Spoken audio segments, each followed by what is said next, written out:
আসসালামু আলাইকুম। কেমন আছেন সবাই? আশা করি ভালোই। আজকে আমরা কথা বলব মাল্টা নিয়ে। মাল্টাটা আমাদের বাংলাদেশী ভাইদের জন্য খুবই ইম্পোর্টেন্ট এবং কমন একটা জায়গা। যেখানে হচ্ছে গিয়ে আমাদের অনেক ভাইরা যেতে চায়। তো এই জায়গায় আসলে আপডেটের যে ব্যাপারটা বা কি অবস্থা ভিসা সে ব্যাপারটা নিয়ে অনেকে অত জানতে আগ্রহী। যেখানে ভিসা হচ্ছে কিনা, হলো কিভাবে হচ্ছে, কতটুকু সময় লাগে, কি ক্যাটেগরিতে হচ্ছে এই ব্যাপারগুলো নিয়ে অনেকেই জানতে চায়। সো আজকে আমরা মানি তুলে ধরার চেষ্টা করব মোটামুটি যে ব্যাপারগুলো আছে ভিসার ক্যাটেগরি থেকে শুরু করে কি ধরন। যাই হোক কথা না বাড়িয়ে আমরা চলে যাই আমাদের মূল ভিডিওতে। তার আগে একটা ছোট ব্যাপার বলে নিতে চাই। যে জিনিসটা হচ্ছে গিয়া যারা আমাদের কাছে হেল্প চান বা আমাদের কাছে কোনো ধরনের কোনো দরকার ফোন দেন বা মেসেজ দেন সেই সকল ভাইদের জন্য খুবই ইম্পোর্টেন্ট একটা ব্যাপার। এই ব্যাপারটা আসলে না বললেই না। আমি চাচ্ছিলাম যে ভিডিওটা লং করার জন্য বাট কোনো উপায় নেই। যাই হোক ব্যাপারটা হচ্ছে গিয়ে আমরা কিন্তু নরমালি আপনাদের যে বিদেশ পাঠায় দিব বা বিদেশ পাঠাই আমরা এই ধরনের কিছু কখনোই কিন্তু আমরা বলি না। অনেকেই মেসেজ দেন, অনেকেই কমেন্ট করেন, অনেকেই ফোন দেন। যে ভাই অমুক দেশে পাঠায় দিবেন, কত টাকা নিবেন? অমুক দেশে পাঠায় দিবেন, কেমন খরচ হবে? ভাই এই ধরনের কোনো কিছু আমরা করি না। হ্যাঁ, আমরা যেটা করি সেই ব্যাপারটা ক্লিয়ার করি এখন। সেটা হচ্ছে গিয়ে আমাদের অনেক ভাই আছে যারা হয়তোবা অনলাইনে কিভাবে প্রসেস করতে হয় ব্যাপারগুলো জানে না। তারা কিভাবে একটা ফাইল প্রসেস করতে এটা জানে না। অনলাইনে কিভাবে জব সার্চ করতে হয় এই ব্যাপারগুলো জানে না। সো আমরা এই ব্যাপারগুলো নিয়ে হচ্ছে আপনাদের মেইনলি হেল্প করে থাকি। সো যারা মানি সরাসরি বলবেন যে আমাদের বিদেশ দেন বা ইয়ে করেন, প্লিজ দয়া করে আমাদের কাছে এই ধরনের কোনো মেসেজ বা কমেন্ট করবেন। আমরা সরাসরি বিদেশ কাউকে পাঠাই না। এই ধরনের প্রত্যাশা, আশাও আমরা কাউকে দেই না। ঠিক আছে?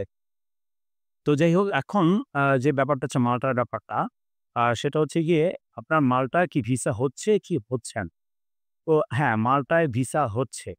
ভিসা হচ্ছে বলতে এখানে আপনার ওয়ার্ক ভিসাও হচ্ছে, সাথে স্টুডেন্ট ভিসাও হচ্ছে। ২ টাই হচ্ছে।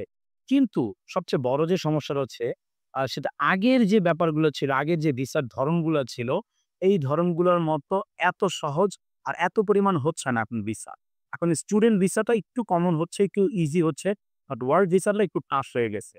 তো আমরা সবসময় যে জিনিসটা বলি যে আপনারা নিজেরা যদি চেষ্টা করেন, নিজেরা যদি ট্রাই করেন, অনলাইনে একটু ঘাটাঘাটি করেন, ভিসার আবেদনের চেষ্টা করেন, আপনারা নিজেই যেতে পারবেন। কারণ এখন প্রত্যেকটা বিষয় অনলাইন হয়ে গেছে। তারপর যদি কোন ধরনের হেল্প লাগে আমরা তো বলছি আমাদের কমেন্ট করবেন, আমাদের কাছে কল দিবেন। আমরা সবসময় আপনাদের হেল্প করতে পারবো ইনশাল্লাহ। তো যেটা বলছিলাম, যেখানে ভিসা কিন্তু ২ টাই হচ্ছে। স্টুডেন্ট ভিসাও হচ্ছে, ওয়ার্ক ভিসাও হচ্ছে। কিন্তু সবচেয়ে বড় যে সমস্যাটা হচ্ছে গিয়ে আমাদের বাংলাদেশীদের জন্য ভিসাটা কমে যাওয়ার ১ নম্বর কারণ হচ্ছে গিয়ে আমরা কি করি মাল্টাতে গিয়ে ওখানে আমরা থাকি না। সেনজেনভুক্ত কান্ট্রি হওয়াতে আমরা কি করি ওখানে যাই চাকরি হয় আমাদের চাকরি নিয়ে যাই। যাওয়ার পরে আমরা অন্য কোন দেশে মুভ হয়ে যাই। আমরা ওখানে স্থায়ী হই না, ওখানে থাকি না। যার কারণে আমাদের বাংলাদেশীদের প্রতি তাদের মানি ভালো একটা নারাজি আছে বা তাদের একটা রাগ আছে যে আমরা গিয়ে ওখানে থাকি না। এজন্য ভিসা রেশিও অনেক কমে গেছে। দয়া করে ভাই আপনারা যারা মাল্টায় যেতে চান বা যাওয়ার সুযোগ দয়া করে নিজের একার জন্য বাকি সবার জীবন নষ্ট আপনি অন্য দেশে যেতে চান, খুব ইজি এখন ইউরোপে ঢোকা ভাই। আমরা বলে থাকি যে আপনি অনলাইনে সার্চ করলে জব যদি আপনার জানা থাকে, আপনি যদি বা আপনি ভালো একজন দক্ষ কর্মী হন, আপনার যদি স্কিল থাকে, আপনার যেকোনো দেশে আপনি যেতে পারবেন ভাই। এখন ইজি হয়ে গেছে। এত ডিফিকাল্ট না। আল্লাহর রহমতে আমরা অনেক ফাইল প্রসেস করি, অনেক ভাইয়ের জন্য আমরা ইয়ে করে দেই। আল্লাহর রহমতে অনেকটা হইছেও। যাই হোক সেই ব্যাপারটা না যাই। মেইন যে ব্যাপারটা হচ্ছে গিয়া, আপনারা যারা মাল্টা যাবেন, আপনারা মাল্টার উদ্দেশ্যেই ট্রাই করবেন। কারণ ওখানে যাওয়ার পরে আপনাদের সেলারিটাও কিন্তু একবারে যে খুব কম তাও না। লাখ-খানেক টাকার মতো অনায়াসে আপনারা সেলারি পেতে পারেন। আর আপনি যদি খুব ভালো স্কিলড বা কিছুদিন থাকেন, একটু জব করেন, আপনার অবশ্যই সেলারি বাড়বে। কেন ওভারটাইম এর কিছু ব্যাপার আছে। এই জিনিসগুলা খুব কিন্তু ভালো। এই যে আপনি একবারে ইউরোপ অন্য দেশে চলে গেলে যে খুব ভালো থাকতে পারবেন তা না। ওখানে গিয়ে কিন্তু আপনি অবৈধ হয়ে যাচ্ছেন। তারপর হচ্ছে গিয়ে আপনার ওখানে গিয়ে আপনার নতুন করে জব খুঁজতে হতেছে। এটা কিন্তু একটা ঝামেলা। সো আপনি মাল্টার জন্য যদি ভিসা পান, মাল্টার জন্য যদি জব পান, অবশ্যই ওখানে থেকে যাবেন এটা রিকোয়েস্ট করছি। সো যাই হোক এখানে ব্যাপারটা হচ্ছে গিয়ে স্টুডেন্ট ভিসার যেটা, এটা আপনি খুব ইজিতে পেয়ে যাবেন। এখানে আপনার IELTS এরও প্রয়োজন হয় না। খুব ইজিতে আপনি স্টুডেন্ট ভিসাটাকে পেয়ে যাচ্ছেন।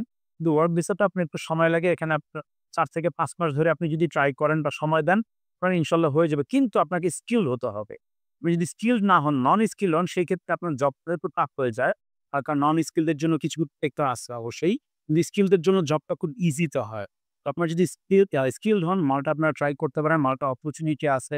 জবের সুযোগ আছে, রাস্তাও খোলা আছে। একটু কম হচ্ছে, কিন্তু রাস্তা খোলা আছে। আপনারা চেষ্টা করলে ইনশাআল্লাহ জব দেওয়া যায়। আরো আজকে ভিডিওটা কমেন্ট করে জানাবেন। যদি কোন ধরনের কোনো হেল্প দরকার হয়, সাজেশন দরকার হয়, আমাদের WhatsApp নাম্বার দেওয়া আছে। আমাদের সাথে যোগাযোগ করতে পারেন। আমরা আমাদের সাধ্যমতো আপনাদের হেল্প করার চেষ্টা করব। আর ভিডিওটা অবশ্যই আপনাদের বন্ধুদের সাথে শেয়ার করবেন। অনেক ভাইরা, অনেক বন্ধুরা আছে আপনাদের যারা বিদেশ যেতে চায়, ভালো কোনো সাজেশন পাচ্ছে না। তো বিদেশ যাওয়াটা ভাই এত ডিফিকাল্টও না, আবার এত ইজিও না। আপনার রিজিকে যদি থাকে হয়ে যাবে ইনশাল্লাহ। তো সবাই ভালো থাকবেন, সুস্থ থাকবেন। আজকে আর বেশি লম্বা করব না। দেখা হবে আগামী ভিডিওতে। আল্লাহ হাফেজ।